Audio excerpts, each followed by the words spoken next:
शंकर जी का डमरू बाजे, पार्वती का नंदन नाचे, बर्फीले कैलाश शिखर पर जय गणेश की धूम। अजय हो, अजय हो, अजय हो, अजय हो, अजय हो।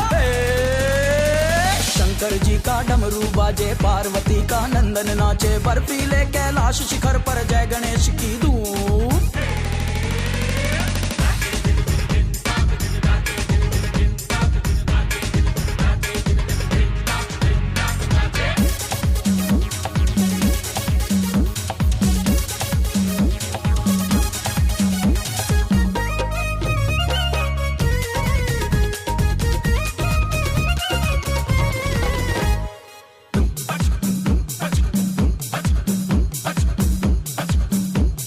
हेलो गाइस, प्रणाम।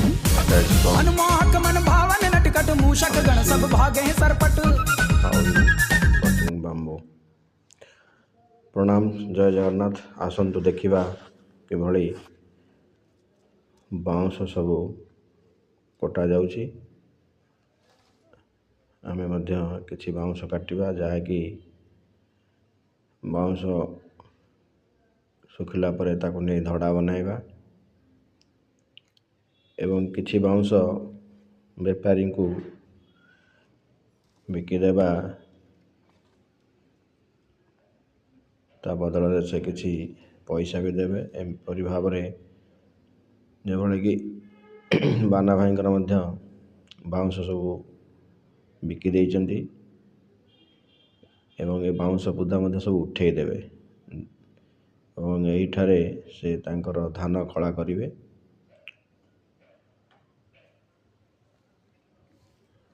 बाउंश खंड को प्रायतः 50 टंकार बिक्री करा जाउछि एवं बेपारी माने नहीं ताको टेंट हाउस बनइबे। कहीं लोक घर द्वार बनवाई मध्य किणी दियंती। एबे तो विशेषकर चाल घर होना, गाँव में मध्य समस्ते कोठा घर तैयारी करछंती। बाउंस रे एते चाहिदा नहीं, किंतु फिर भी बाउंस सब से टेंट बेपारी माने बेसी बाउंस हाणी की नहीं जाउछंती। एही भली भाव में जदि बाउंस दरकार ताले आपण माने धेड़ी साइर बाना भाई को जोगाजोग करेंगे, तांकर बहुत बाउंस अच्छी। न गोला को जोगाजोग करेंगे, गोला हर बहुत बाउंस अच्छी। रही आज्ञा, नमस्कार, जय जगन्नाथ।